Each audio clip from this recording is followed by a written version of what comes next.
သေတုမုတ်တိယဝါဂီတာစကားယာ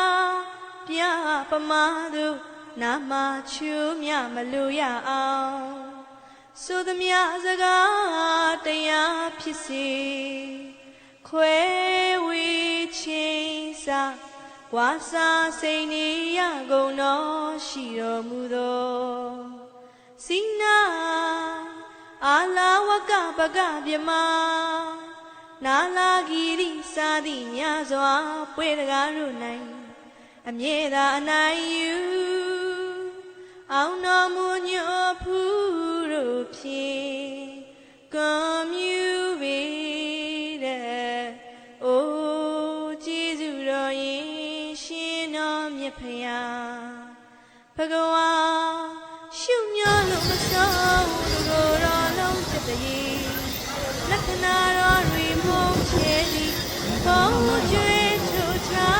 ရှင်တော်မြတ်ဖရာသည်ဝါဂီတဝါဂီတော်စကားဝကြအကွက်လာအောင်မဟာညောကြစကားနိုင်နေပြိုင်မဲ့ကင်းတော်မူသည်